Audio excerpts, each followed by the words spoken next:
حضرت جنید بغدادی دجلہ کے کنارے جا نکلے اور آپ کے شاگرد بھی تھے آپ کے ساتھ، تو وہاں بہلول ملے۔ بہلول ایک مجذوب تھے، تو کہا کہ چلیے ان سے زیادہ بات کرتے ہیں۔ تو شاگردوں نے کہا یہ تو ایک دیوانہ شخص ہے اور آپ اس سے کیا ملیں گے، آپ اتنے پڑھے لکھے عالم اور اتنے بڑے فقیہ اور صوفی، اور ایک دیوانے شخص سے آپ ملیں گے؟ دنیا اس کو دیوانہ کہتی تھی، بہلول دیوانہ۔ لیکن سعدی بولے کہ سعدیہ نزدیک رائے عاشقاں، خلق مجنو نند و مجنو عاقل است، کا اصل تو عاقل یہ لوگ ہیں۔ تو خیر حضرت جنید بغدادی گئے اور بہلول کو سلام کیا، کہا کہ آپ کون ہیں؟ تو کہا میں جنید بغدادی ہوں۔ تو کہا کیا کرتے ہو؟ کہا کہ میں پڑھنے پڑھانے کی ذمہ داریوں میں لگا ہوں۔ تو آپ نے فرمایا کہ کھانے کے آداب جانتے ہو؟ تو کہا کہ ہاں، ہاتھ دھوئے جائیں، بسم اللہ شریف پڑھی جائے، چھوٹا لقمہ لیا جائے اور چبا چبا کے کھایا جائے، اور اس کے بعد الحمدللہ کہا جائے۔ تو بہلول کہنے لگا کہ میں تو آپ کو بہت بڑا عالم سمجھتا تھا، آپ تو کھانے کے ادب کو بھی نہیں جانتے۔ اور اپنا کپڑا اٹھایا، جھاڑا اور ایک جانب چل دیے۔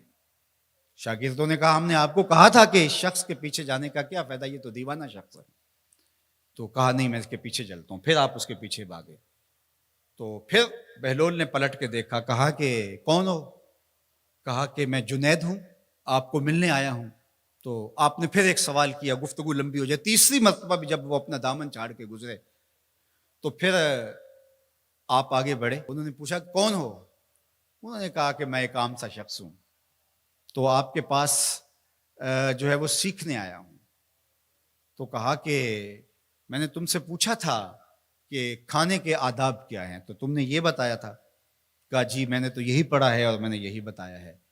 تو کہا کھانے کا سب سے پہلا ادب یہ ہے کہ لقمہ حلال کا ہو، باقی لقمے چھوٹے چھوٹے توڑ کے کھائے یا چبا چبا کے کھائے یا جو ہے وہ پانی پہلے پیے یا بعد میں پیے، کہا یہ باتیں بات کی ہے۔ سب سے پہلا ادب کھانے کا یہ ہے کہ لقمہ طیب ہو، لقمہ طاہر ہو، لقمہ پاکیزہ ہو۔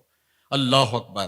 تو ہمارے رب نے ہمیں پاکیزہ رزق کھانے کی تلقین فرمائی ہے۔ تو اللہ کے محبوب علیہ السلام نے اس شخص کا ذکر کیا جو لمبا سفر کر کے آیا اور وہ کعبۃ اللہ کے سامنے کھڑا، وہ اللہ تعالیٰ جل شانہ کو پکارتا ہے اور کیا کہتا ہے؟ یا رب یا رب، اشعث اغبر، اس کے بال بکھرے ہوئے ہیں اور اس کا لباس پھٹا ہوا ہے، پراگندہ سی حالت ہے، اور اللہ کے گھر کے سامنے کھڑا ہے، لمبے لمبے ہاتھ کر کے دعا مانگ رہا ہے، یا رب اے میرے اللہ، اے میرے اللہ۔ لیکن فرمایا وَمَطْعَمُهُ حَرَامٌ وَمَشْرَبُهُ حَرَامٌ وَمَلْبَسُهُ حَرَامٌ وَغُذِّيَ بِالْحَرَامِ فَأَنَّىٰ يُسْتَجَابُ لِذَٰلِكَ۔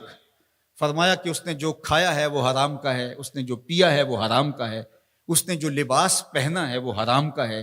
فرمایا اس کو جو غذا دی گئی ہے وہ غذا حرام کے مال سے اسے حاصل ہوئی تھی۔ فرمایا فَأَنَّىٰ يُسْتَجَابُ لِذَٰلِكَ۔ فرمایا مجھے بتاؤ کہ اس کی دعائیں کیسے قبول ہوں گی؟ وہ کعبۃ اللہ کے پردے کو تھام کے کھڑا ہے، ملتزم سے لپٹ کے رو رہا ہے، وہ حتیم میں کھڑا ہے، وہ کعبہ کے اندر بھی چلا گیا، کعبہ کی چھت پہ سقف بیت اللہ پہ بھی کھڑا ہے، مطاف میں کھڑا ہے، وہ حجر اسود کے ساتھ لپٹ کے دعائیں مانگ رہا ہے، مقام ابراہیم کے پاس کھڑا ہو کے دعائیں مانگ رہا ہے، یمد یدہ، اس کے ہاتھ لمبے لمبے ہیں، یا رب کے کلمات اس کی زبان پہ ہیں، اور اشعث اغبر، غبار آلودہ بکھرے ہوئے اس کے بال ہیں، اور حالت پراگندہ ہے کہ کسی کو گزرتے ہوئے بھی ترس آ جائے، اور اللہ کے گھر میں کھڑا ہے تو وہ کیوں نہیں معاف کرے گا؟ لیکن فرمایا مطعمہ حرام ومشربہ حرام وملبسہ حرام وغذی بالحرام، اس کا کھانا پینا لباس اور غذا حرام کی تھی۔ فأنیٰ یستجاب لذالک، اس کی دعائیں کیسے قبول ہوں گی؟ بلکہ علماء نے لکھا کہ جو شخص حرام کمائی کھاتا ہے اس کی اپنی دعائیں تو قبول نہیں ہوتی، نیک لوگوں کی دعاؤں سے بھی اس کا حصہ نکال دیا جاتا ہے۔ جب اللہ کے بندے اولیاء کاملین دعائیں مانگتے ہیں اور وہ پوری امت کے لیے، پوری قوم کے لیے مانگ رہے ہوتے ہیں، لیکن اس شخص کا حصہ نکال دیا جاتا ہے جس کا رزق پاکیزہ نہیں ہے۔ اس لیے رزق کی پاکیزگی یہ بہت اہم ہے۔ رومی علیہ الرحمہ فرماتے ہیں کہ اگر تمہارا رزق پاک ہوگا، تمہارا رزق ستھرا ہوگا، تمہارے سینے میں معرفت کا نور پیدا ہوگا، اور اگر تمہارے سینے میں غل، غش اور حسد، بغض، کینہ اور نفرتیں پیدا ہو رہی ہیں تو پھر تم غور کرو کہ تمہارے رزق میں کوئی مسئلہ ہے۔ تم کھاتے ہو اس کے نتیجے کے اندر حسد پیدا ہو رہا ہے، بغض پیدا ہو رہا ہے، نفرت، سستی اور کاہلی اور عبادت سے دوری پیدا ہو رہی ہے۔ جو رزق حلال ہے وہ عبادت کے لیے تقویت پیدا کرتا ہے، وہ تمہیں سچائی کی زندگی گزارنے کی طرف راغب کرتا ہے۔ تو اہم ترین چیز جو ہے وہ رزق کی پاکیزگی ہے،